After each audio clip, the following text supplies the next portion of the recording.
Welcome to Grow Yourself Great. Before you can change the pattern, you have to understand the psychology that built it. Today, we're going to talk about one of the most misunderstood, misrepresented, and oversimplified diagnoses in all of psychology, antisocial personality disorder. And before I teach you a single thing about it, I want to show you something. Not about the diagnosis, about your own mind. The moment you read the words antisocial personality disorder, your mind probably did something without asking your permission. It started constructing a person, not from knowledge, from assumptions. Maybe your mind pictured someone who sits alone, avoids people, doesn't like conversations, keeps to themselves, has no friends, is socially awkward. Here's what's fascinating. I never told you any of that. Your mind did. And your mind didn't do it because it's unintelligent. It did it because that's what human minds naturally do. Human beings are meaning makers. The mind rarely waits for complete information. It predicts, it concludes, it fills in blanks, it finishes sentences that were never spoken. It creates certainty long before certainty exists. Why? Because uncertainty requires work. Assumptions are psychologically cheaper. Think about that. Before we've discussed a single DSM-5 TR criterion, before we've explored personality, before we've discussed development, your mind has already demonstrated one of the very psychological processes we discuss all the time here on GYG, Grow Yourself Great. The mind doesn't simply receive information. It constructs it. And once the mind constructs something, it often begins defending what it constructed. Not because it's true, but because it now feels familiar. That's why understanding psychology matters. Not because psychology gives us more labels. Psychology gives us more accurate ways of seeing ourselves, seeing other people, and seeing the world. Today, I'm inviting you to do something that isn't always easy. Suspend what you've heard. Suspend what television taught you. Suspend what social media repeated. Suspend what movies dramatized. Suspend what headlines rewarded for the next hour. Don't try to decide whether someone is or isn't antisocial. Instead, try to understand how psychology explains the development, organization, and expression of a particular personality pattern. Because those are two very different goals. One searches for people to label. The other searches for understanding. Grow Yourself Great has never been about creating judges. It's about creating observers, because observers learn. Judges usually stop looking. Before we begin, I want to establish something that will guide this entire masterclass. Throughout our conversation, we're going to look at antisocial personality disorder through three different lenses. First, what the DSM-5 TR actually says. Those are the diagnostic criteria clinicians use. Second, what current psychological research has discovered or currently suggests. Research helps us understand patterns, but it is not the diagnosis itself.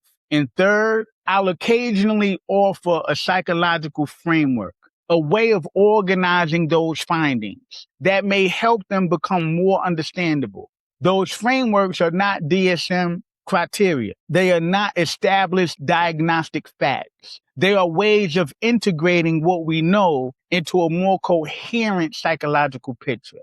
Throughout this masterclass, I distinguish among those three when it matters, because good psychology doesn't become stronger by sounding more certain than the evidence allows.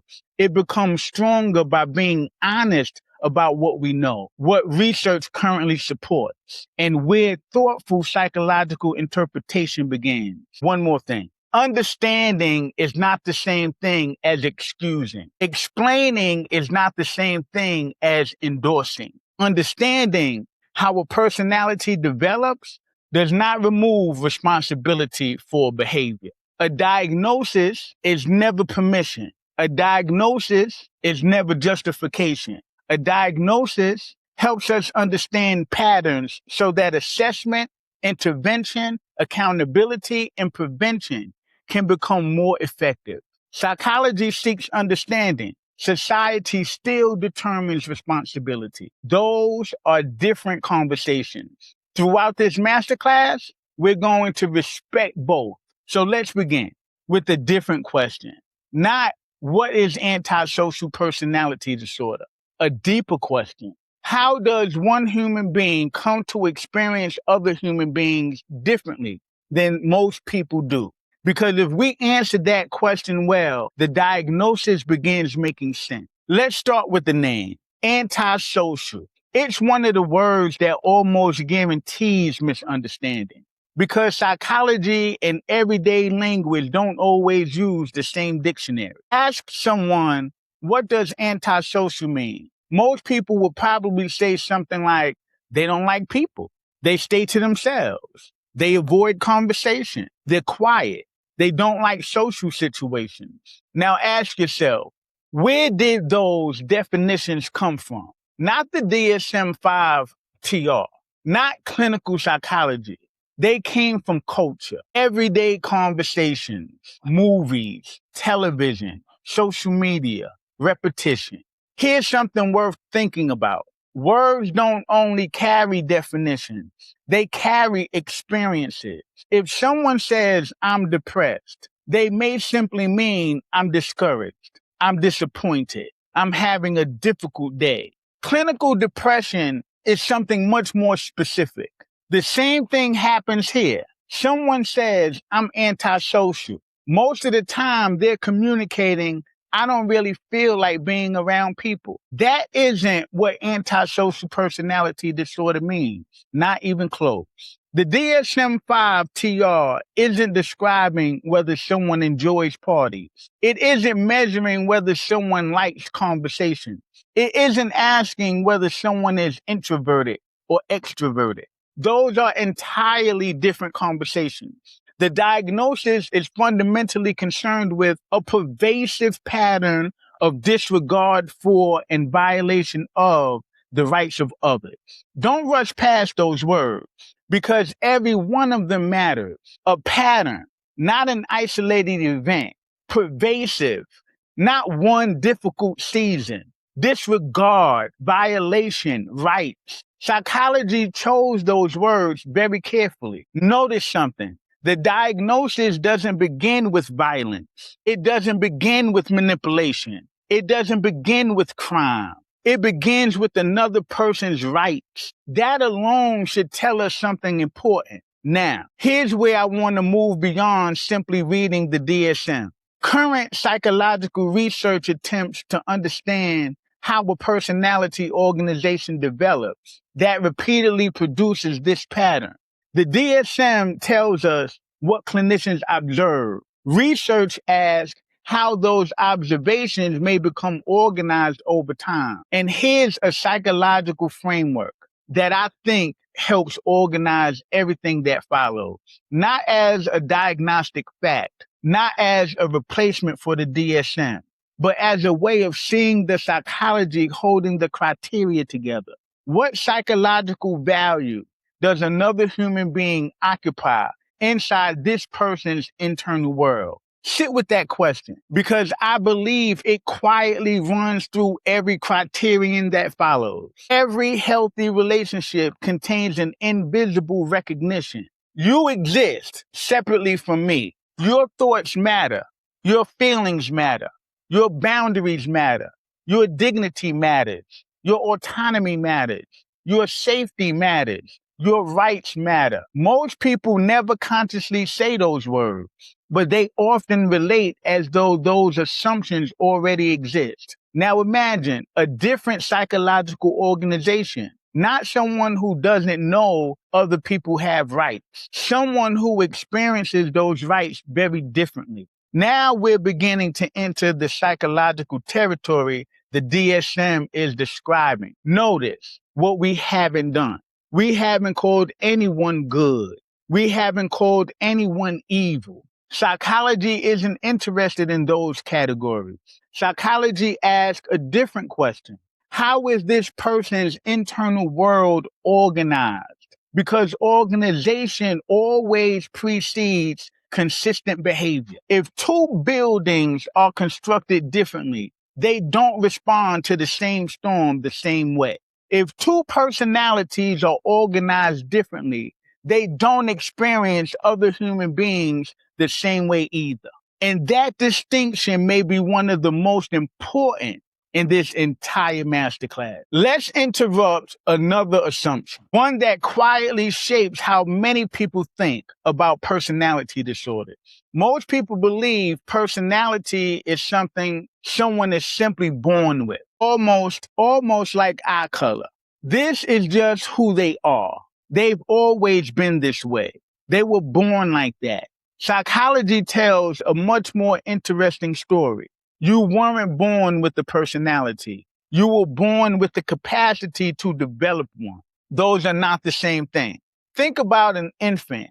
Does an infant know how to trust, how to manipulate, how to cooperate, how to deceive, how to regulate anger, how to exploit, how to violate another person's rights? No. Those capacities develop, which means personality is developmental. It's constructed, built, organized across years. One experience doesn't create a personality. One disappointment doesn't create a personality. One betrayal doesn't create a personality. One success doesn't create a personality. Patterns do. Repeated experiences, repeated interpretations, repeated emotional learning, repeated reinforcement, repeated adaptation over time. The developing mind begins asking one very important question. Not, is this psychologically healthy?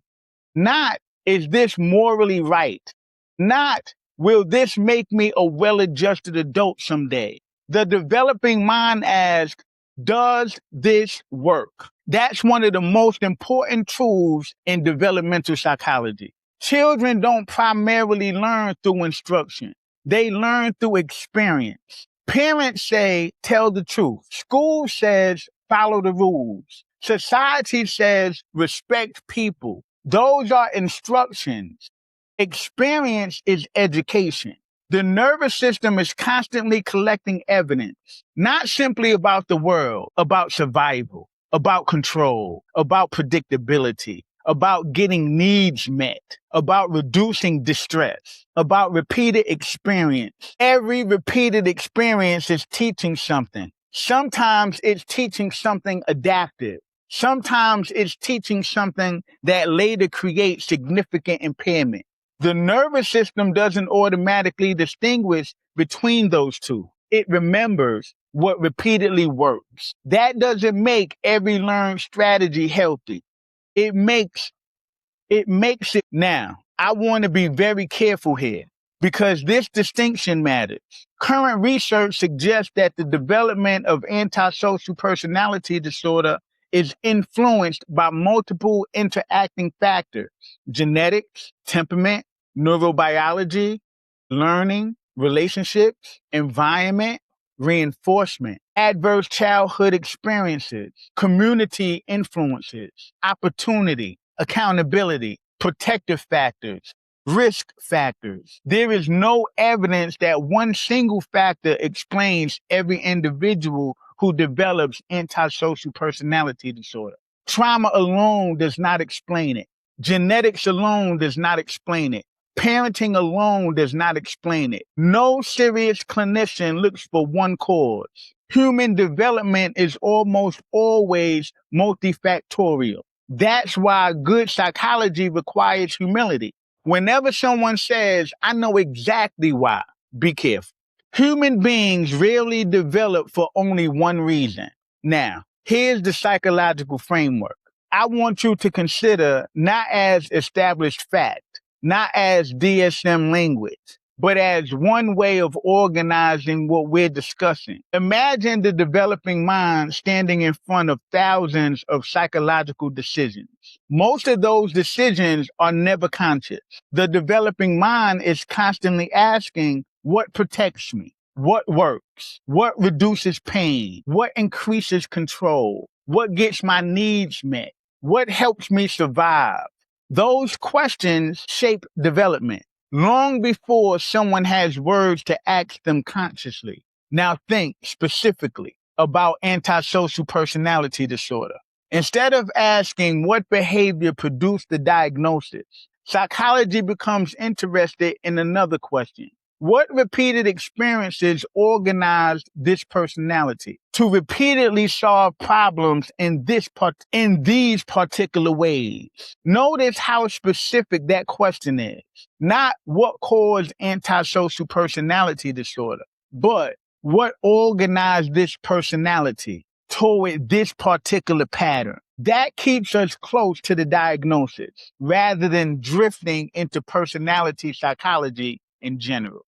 Because every personality disorder develops, but not every personality develops toward the same organization. That's what makes this conversation specific to antisocial personality disorder. Before we move any further, there's something important the DSM-5 requires us to understand. Antisocial personality disorder cannot be diagnosed simply because a teenager repeatedly breaks rules. The diagnosis requires that the individual be at least 18 years old. Why? Not because the pattern suddenly began at 18. Quite the opposite. The DSM recognizes that personality is still developing. Throughout childhood and adolescence, children experiment. Adolescents change. Identity is still under construction. Clinicians are careful not to confuse an evolving personality with an enduring one. By adulthood, those long-standing patterns have had years to organize themselves. That's why the diagnosis belongs in adulthood, not because the story begins there, because by then the personality organization has become far more stable. The DSM also requires evidence of conduct disorder before the age of 15. That isn't an arbitrary requirement. It's one of the ways the DSM distinguishes a lifelong developmental pattern. For antisocial behaviors that begin only later in life, we'll return to conduct disorder later in this masterclass, because understanding where the pattern begins helps us understand why it continues. Before we explore the DSM criteria, I want to protect you from one of the biggest misunderstandings people make. Here's the misunderstanding. A personality disorder is simply a collection of bad behaviors. It isn't. Behavior is what we observe. Personality is what repeatedly organizes the behavior. Think about a tree. You can see the branches. You can see the leaves. You can see the fruit. But none of those things tell you why that tree keeps growing the way it does. To understand that, you have to look beneath the ground at the root system. Behavior is the branch. Personality is the root. Psychology isn't primarily interested in the branch. Psychology asks what kind of root system keeps producing this branch over and over and over again. Now, let's bring that back to antisocial personality disorder. One lie doesn't equal antisocial personality disorder. One act of aggression doesn't equal antisocial personality disorder. One impulsive decision doesn't equal antisocial personality disorder. One arrest doesn't equal antisocial personality disorder. One criminal conviction doesn't equal antisocial personality disorder. Why? Because the DSM-5 doesn't diagnose moments. It diagnoses patterns. Patterns that remain remarkably stable across relationships, situations, context, and time. That's what the word pervasive is communicating. Not what happened last Tuesday, but how has this person consistently learned to experience other human beings, rules, authority, responsibility, and the rights of others? That is a personality organization. Now, here's another distinction I think is important. Every human being has moments that don't represent their personality. Moments of fear, moments of anger, moments of selfishness, moments of poor judgment, moments of immaturity. If clinicians diagnose people by their worst afternoon, very few of us would escape a diagnosis. That's why a good assessment requires history, patterns, context, development,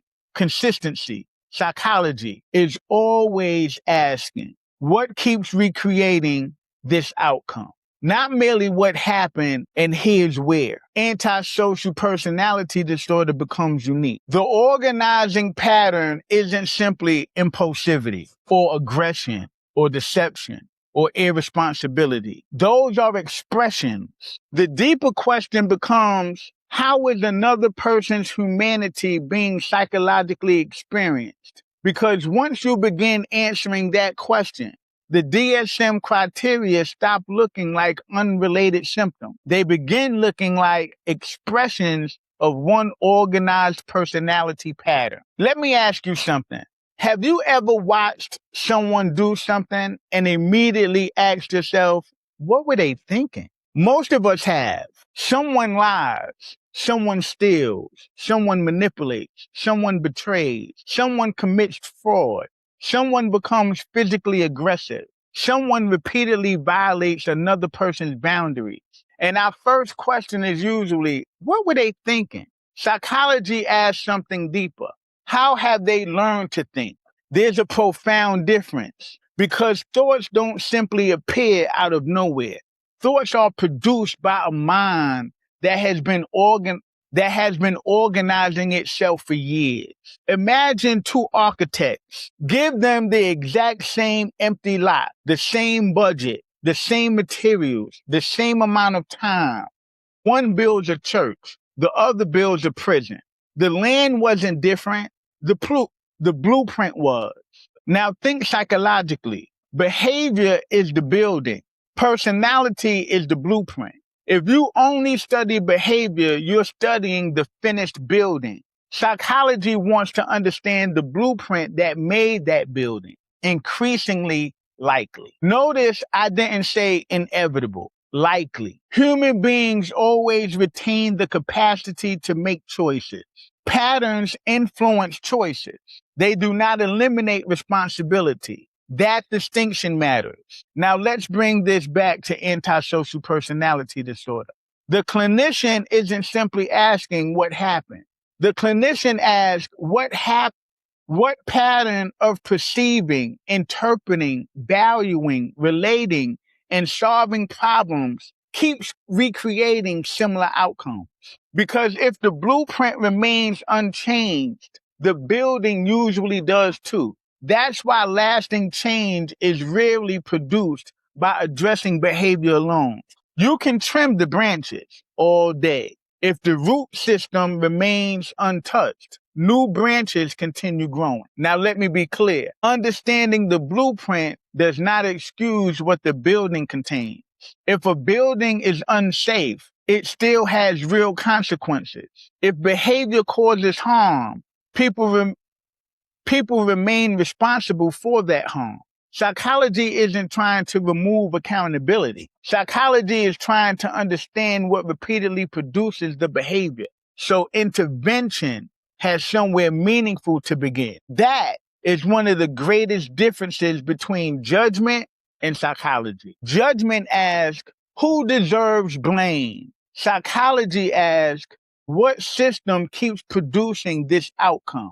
Those questions serve different purposes. Neither replaces the other. Now, let's finally walk through the diagnosis itself. One of the biggest mistakes people make is reading the DSM-5 like a checklist. Criterion 1, check.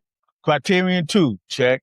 Criterion 3, check. If that's how you read it, you'll miss what it's actually trying to communicate.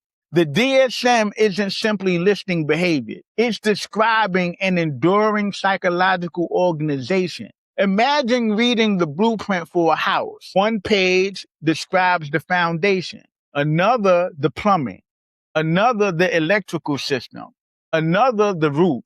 If you study each page as though it has nothing to do with the others, you never understand the house. The same thing happens with personality disorders. Each criterion reveals another part of the same organization. Not separate disorders, not unrelated behaviors, different windows looking into the same house. The DSM-5-TR begins with the pervasive pattern of disregard for and violation of the rights of others. Everything that follows flows from the from that organization, not random behaviors, expressions of one psychological pattern. That's why I don't want you memorizing criteria. I want you understanding organization, because once you understand the organization, the criteria begin making sense.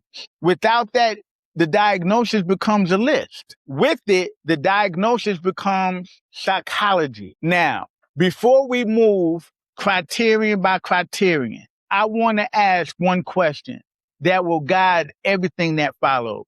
What psychological value does another human being hold inside this person's internal world? As we move through each criterion, watch how that one question keeps revealing another piece of the same personality organization. Let's begin with our first criterion. The DSM-5-TR describes a failure to conform to social norms with respect to lawful behaviors, as indicated by repeatedly performing acts that are grounds for arrest. Most people hear that and immediately think criminal. Again, notice how quickly the mind rushed ahead. Let's slow it down. When you stop at a red light, why do you stop? Really think about it. Is it only because a police officer might be watching? Probably not. Many people stop even when there's no one else around. Why? Because over time, the external rule became an internal guide. The rule moved inside. Parents begin as external regulation. Teachers become external regulation. Communities become external regulation. Eventually, many of those expectations become internalized. Not perfectly, but sufficiently, that people regulate themselves without constant surveillance. Now, this is where we move beyond simply reading the criteria. Research has explored differences in how individuals internalize rules, respond to punishment, process consequences, and regulate behavior. The findings are complex. They do not suggest that every individual with antisocial personality disorder experience rules the same way, but they do suggest that external consequences may carry greater influence than internally held principles for some individuals. Now, here's the psychological framework. Imagine two people standing at the exact same door. One asks, should I? The other asks, can I? Those are not the same question. One question is organized around principle. The other is organized around possibility. One asks whether something aligns with internal values. The other asks whether something can be accomplished without unacceptable cost. Notice, I'm not saying one person never understands right from wrong. The DSM doesn't say that. I'm saying the psychological weight assigned to those questions may differ. That distinction helps explain why simply increasing punishment doesn't always produce lasting change. Because punishment primarily changes external consequences. Personality is organized internally. Unless the organization changes, behavior often returns. Again, understanding that process does not remove responsibility. If someone breaks the law, society still responds. Psychology and accountability can exist at the same time. In fact, good psychology supports better accountability because it helps us understand what actually needs to change. Notice something. We've spent the entire section talking about one criterion, not because the criterion is complicated, because the psychology behind the criterion is far deeper than the sentence. The DSM uses to describe it. And that's exactly what this masterclass is about. Let's move to another criterion. The DSM-5 TR describes deceitfulness as indicated by repeated lying, the use of aliases, or conning others for personal profit or pleasure. Again, don't rush. Most people hear deceitfulness and immediately think liar. That's accurate, but it isn't psychology. It's a label. Psychology always asks another question. Why? Every repeated behavior solves something, healthy or unhealthy. It solves something. Behavior doesn't continue because it's random. It continues because somewhere it has become psychologically useful. Behavior doesn't continue because it's random. It continues because somewhere it has become psychologically useful. Now think about truth. Most people grow up learning that truth has value, not because truth has always feels good. Sometimes truth is painful. Sometimes truth costs relationships. Sometimes truth exposes mistakes. Sometimes truth is embarrassing. Sometimes truth requires taking responsibility. Yet many people continue valuing it. Why? Because over time, truth itself became an internal value. Now imagine a different organization, one where truth is experienced less as a value and more as information. Information to be used. If telling the truth produces the preferred outcome, truth is used. If deception produces the preferred outcome, deception is used. Notice what changed. Truth didn't disappear, its function changed. Truth is no longer primarily a moral commitment. It becomes a strategic decision. That is a much deeper conversation than simply saying someone lies. The DSM-5 TR identifies deceitfulness, including repeated lying, the use of aliases, or conning others for personal profit or pleasure. That's the criterion. Research has explored how some individuals with antisocial personality disorder may demonstrate preserved cognitive empathy while differing in emotional responding under certain circumstances. Understanding another person's thoughts does not necessarily mean sharing their emotional experience. Those are different. Psychological processes.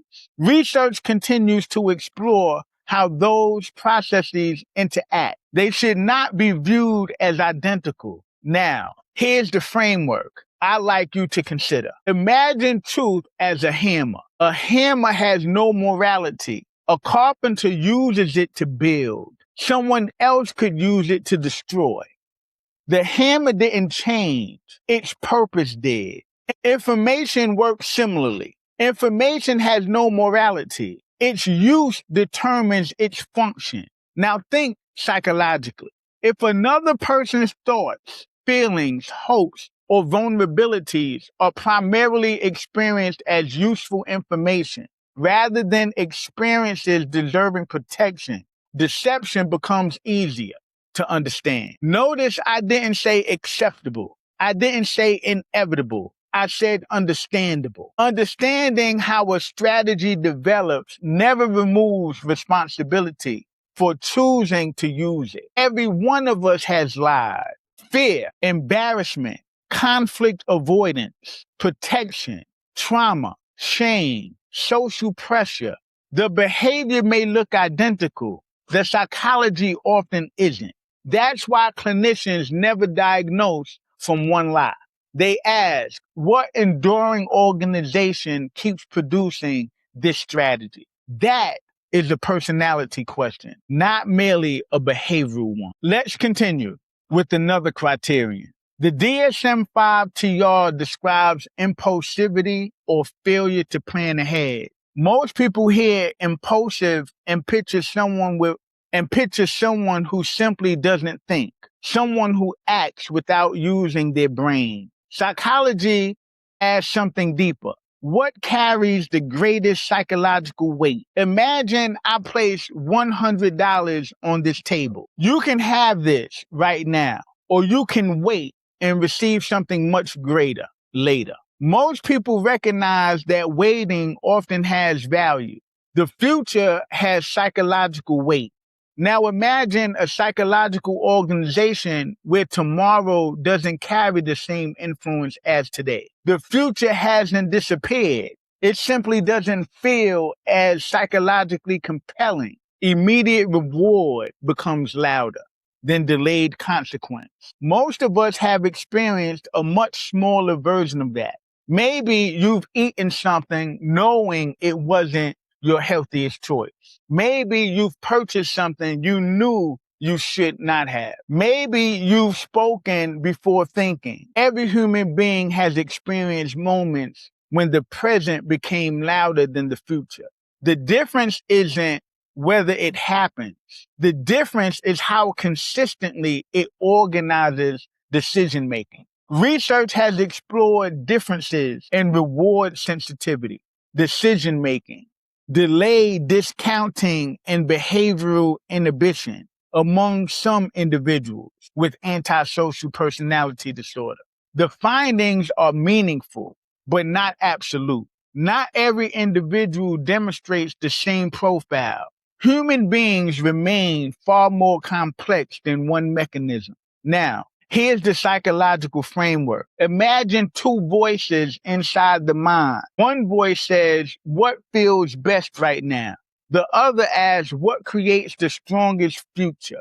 Both voices exist. The question becomes, which voice consistently carries more influence? Now think about antisocial personality disorder. If immediate gain repeatedly outweighs future consequences across relationships, work, finances, responsibilities, laws, and the rights of other people, we're no longer talking about an isolated impulse. We're beginning to see a personality organization. Again, notice what the DSM is doing. It isn't labeling someone for making one impulsive decision. It is identifying an enduring pattern that repeatedly organizes behavior in similar ways. That's why personality disorders require history, patterns, consistency, development, not simply events. And that's why good psychology never asks only what happened. It also asks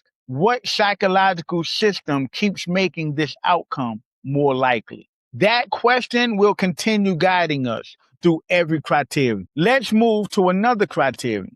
The DSM-5 TR describes irritability and aggressiveness as indicated by repeated physical fights or assaults. That last part matters because it tells us the DSM is not referring to someone who simply becomes irritated. It isn't describing someone who loses their temper once in a while. It is describing an enduring pattern where irritability and aggression are repeatedly expressed through physical fights or assaults. Notice again the emphasis on repetition.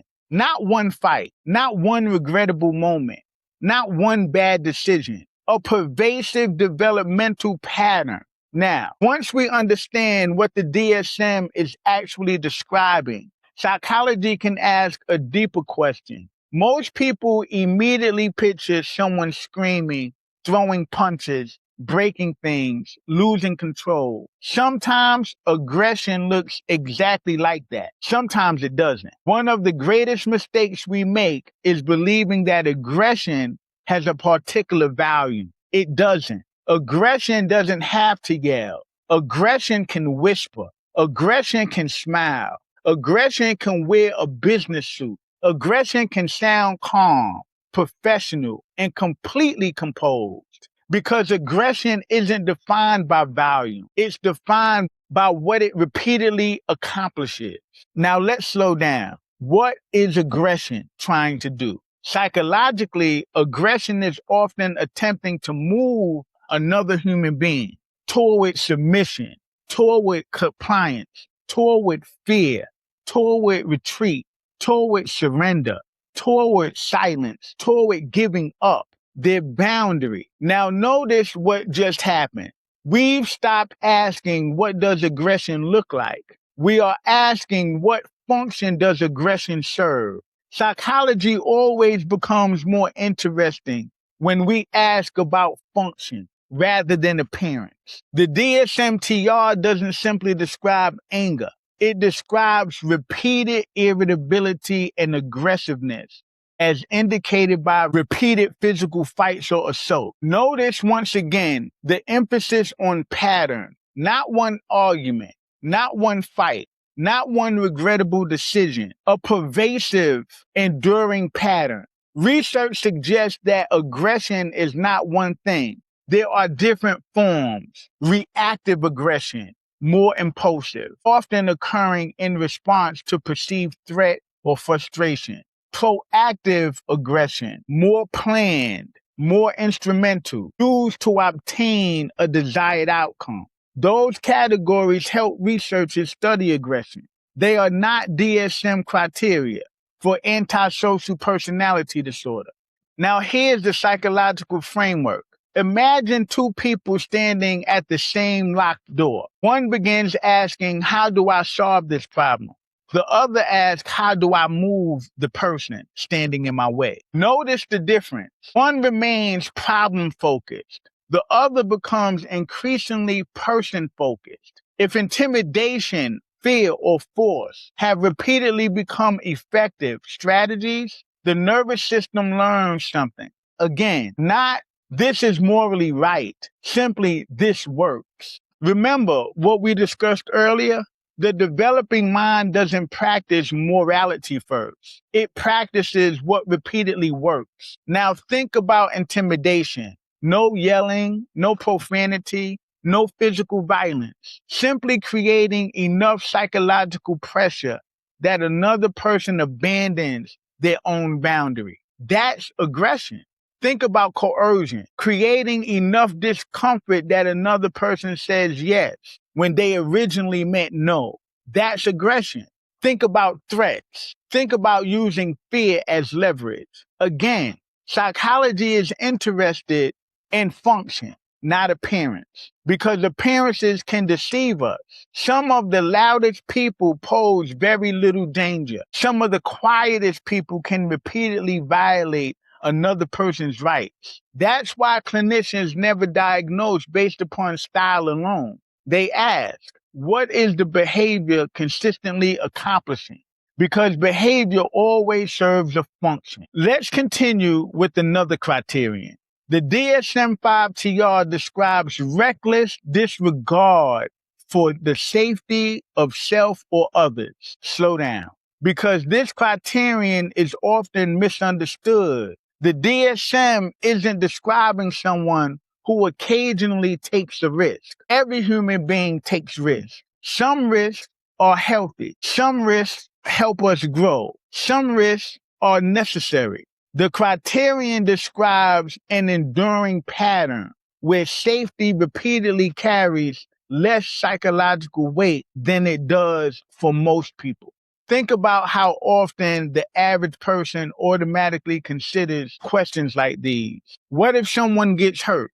What if this hurts me? What if this hurts them? What could happen next? Those questions often operate almost automatically, not because someone consciously recites them, because over time the nervous system has learned to assign value to safety. Now imagine a different organization. Not one where danger isn't understood, one where danger simply carries less influence during decision making.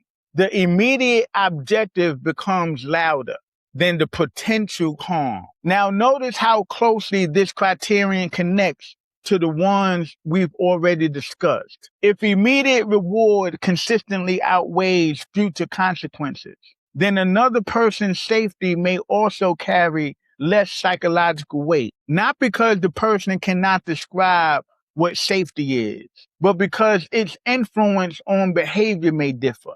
Research has explored risk taking, reward sensitivity, behavioral inhibition, and decision making among some individuals with antisocial personality disorder. The findings continue evolving. No single explanation accounts for every individual. Human beings remain more complex than any one theory. Now, here's the psychological framework. Imagine driving a vehicle. One dashboard has a warning light that activates the moment something becomes unsafe. Imagine another dashboard where that same warning light activates much later or carries far less urgency. The engine hasn't changed. The road hasn't changed. The warning system is functioning differently. Again, this isn't a framework to help organize the psychology. It is not a DSM criterion. Now think about another person's safety. Most people don't simply think about what they want. They also consider what someone else might experience. If that consideration repeatedly carries less influence, the probability of reckless behavior increases. Notice the DSM doesn't diagnose one dangerous decision. It describes an enduring pattern. That's why history matters. Patterns matter. Development matters. Because personality disorders are never diagnosed from isolated moments. They are diagnosed from enduring ways of experiencing the world, other people, and oneself. Let's continue with another criterion. The DSM-5-TR describes consistent irresponsibility as indicated by repeated failure to sustain consistent work behavior or honor financial obligations. Notice how specific the DSM becomes. It doesn't simply say irresponsible. It tells us what that irresponsibility looks like over time. Repeated failure to sustain work. Repeated failure to honor financial obligations. Again, the emphasis is on pattern, not losing one job, not forgetting one payment, not experiencing one difficult season, an enduring pervasive pattern. Now let's ask a psychological question. What is responsibility? Most people immediately think about tasks, bills, jobs, appointments, deadlines, obligations. Psychology asks something deeper. What psychological meaning does responsibility carry? For many people, responsibility becomes part of identity. I keep my word. I show up. People can count on me. I finish what I started. Responsibility becomes far more than behavior. It becomes part of how someone understands themselves. Now imagine a different organization, one where responsibility is evaluated primarily by immediate usefulness. If fulfilling an obligation produces the preferred outcome, it may be completed. If abandoning that obligation produces a better outcome for the individual, the obligation may carry far less psychological influence. Notice I'm not saying someone cannot understand responsibility. The DSM doesn't say that. I'm saying the psychological weight assigned to responsibility may differ. Think about employment. For most people, employment isn't simply about earning money.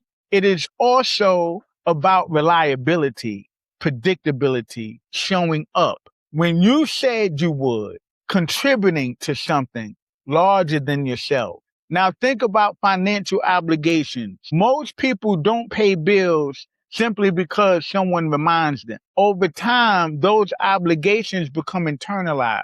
I owe this. I agreed. I have a responsibility to follow through. Now imagine those internal experiences developing differently. Again, we're talking about organization, not intelligence, not ability, organization. Research has explored executive functioning, reward processing, future orientation, and reinforcement. among some individuals with antisocial personality disorder.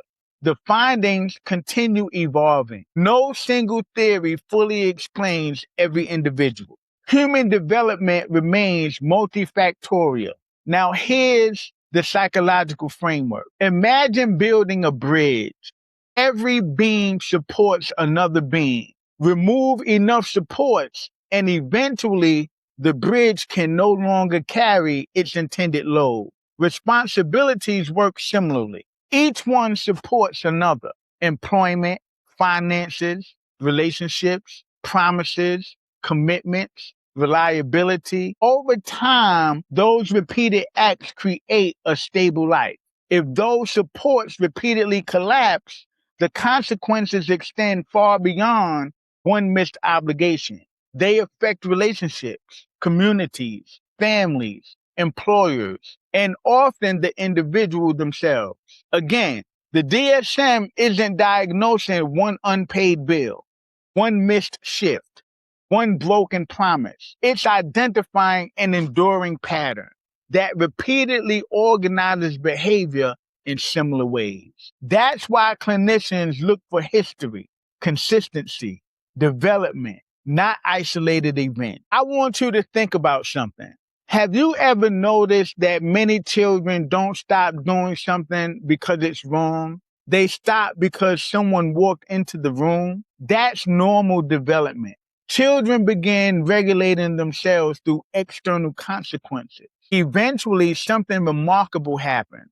For many people, the external voice becomes an internal voice. You no longer need someone watching because you've learned to watch yourself. Psychologists call this internalization.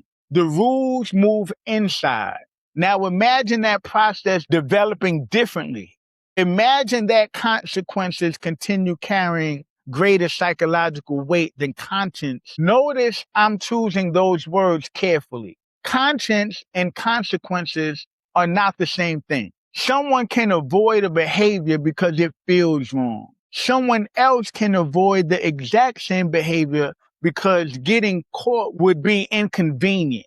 From the outside, the behavior looks identical. The psychology isn't. That distinction may be invisible to everyone else, but it matters immensely to psychology because psychology isn't merely asking, what did they do? Psychology asks, why did they decide to do it or not do it? The DSM is evaluating an enduring pattern of disregard for the rights of others. This criterion helps explain one possible aspect of that organization. Research has explored moral reasoning, reward processing, punishment sensitivity, and emotional learning among some individuals with antisocial personality disorder. The findings continue evolving. No single theory explains every individual. Now, here's the framework. I want you to consider. Imagine conscience as an internal compass. Consequences are the road signs. Most people use both. If the compass becomes less influential than road signs, the road signs become increasingly important. Now think about what happens when there are no road signs, no witnesses, no cameras, no accountability. For many people, their internal compass continues guiding their behavior. For others, the absence of external consequences changes the psychological calculation. Notice, I'm not saying they cannot distinguish right from wrong. The DSM doesn't say that. I'm saying the psychological influence of internalized values may differ. Again, understanding this process does not eliminate responsibility. Society still has laws. Victims still experience harm. People remain accountable for their actions. Understanding how something develops does not erase its consequences. In fact, understanding often gives us our greatest opportunity to prevent future harm.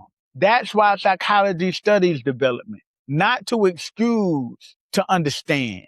Because without understanding, intervention becomes guesswork. and prevention becomes much harder. Now we arrive at one of the most misunderstood criteria in the entire diagnosis. The DSM-5-TR describes lack of remorse as being different to or rationalizing having hurt, mistreated, or stolen from another person. Slow down, because one word can change the entire conversation. Remorse and regret are not synonyms. Most people use them as though they are. Psychology doesn't. Imagine someone driving far above the speed limit. They receive a very expensive ticket. They say, "I regret speeding." What are they regretting? The financial consequence, the inconvenience, the increase in insurance, the embarrassment? Those are all forms of regret. Now imagine that same person saying something that deeply wounds someone they love. Days later, they begin recognizing not only what they said, but what it felt like to the other person. They begin appreciating the pain they participated in creating. Their attention has shifted, not toward themselves, toward someone else. That's remorse. Notice the psychological movement. Regret often asks, "What happened to me?" Remorse asks, "What happened to you because of me?" Those are not the same question. The DSM-5-TR describes a lack of remorse as being indifferent to or rationalizing having hurt, mistreated, or stolen from another person. Notice what it doesn't say. It doesn't say the individual never experiences emotion. It doesn't say they never experience sadness. It doesn't say they never become disappointed. It doesn't say they never anger, joy, frustration, or excitement. It specifically addresses remorse, following behavior that violates the rights of another person. That distinction matters because stereotypes often become more powerful than the diagnosis itself. Research has explored differences in emotional processing, guilt, empathy, and responses to another person's distress among some individuals with antisocial personality disorder. The findings are meaningful, but they are not uniform. Not every individual experiences emotion the same way. Not every individual shows the same profile.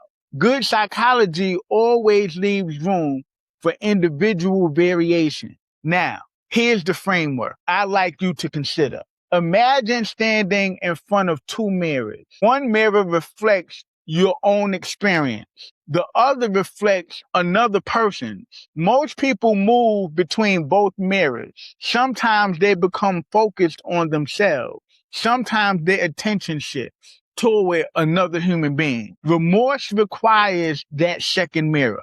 It requires psychological movement toward another person's experience, not simply recognizing that consequences occur, but recognizing what those consequences meant for someone else. Now, notice something important. This is not about perfection. Every human being has moments when they become self-focused. Every human being has moments when regret arrives before remorse. That's part of being human. The DSM isn't diagnosing those moments. It's identifying an enduring pattern. Again, pattern, not moments. Now think back to the question that has guided this masterclass. What psychological value does another human being hold inside this person's internal world? Notice how this criterion returns us to that same question. Not because the DSM says those exact words, it doesn't. Because that framework helps organize what the DSM is describing. That's the difference between memorizing criteria and understanding psychology. Before we conclude, there's one more DSM-5-TR requirement that deserves our attention. The DSM states that the occurrence of antisocial behavior is not exclusively during the course of schizophrenia or bipolar disorder. Why does that matter?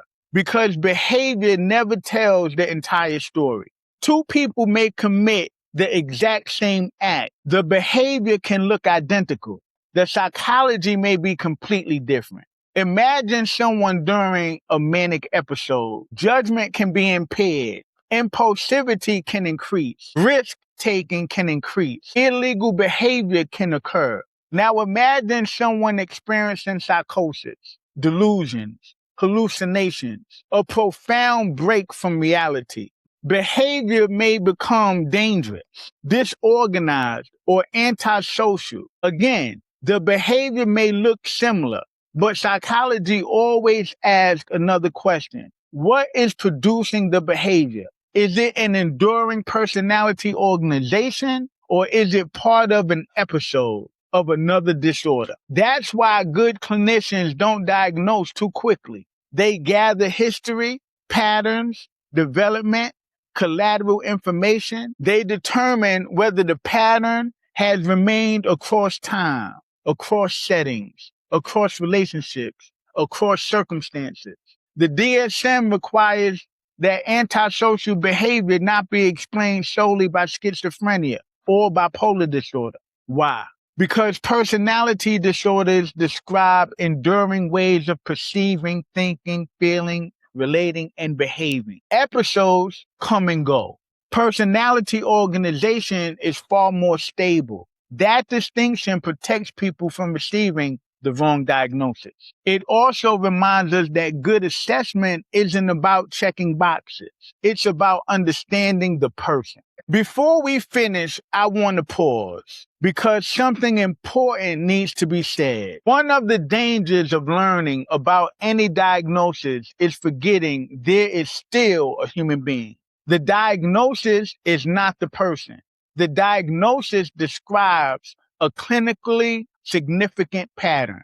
It does not describe every memory, every relationship, every strength, every fear, every hope, every ability, every possibility. Human beings have always been more complicated than diagnoses. That's one reason psychology requires humility. The moment a diagnosis becomes someone's identity instead of a description of enduring patterns, we've stopped practicing good psychology. We've started reducing human beings, and psychology was never intended to reduce people. It was intended to understand them. That distinction becomes especially important with antisocial personality disorder. Few diagnoses carry more stereotypes. Many people hear antisocial personality disorder and immediately think serial killer, violent criminal, monster. Those images may exist. In some cases, they do not define the diagnosis. Psychology doesn't begin with stereotypes. It begins with careful observation, careful assessment, careful diagnosis, and careful thinking.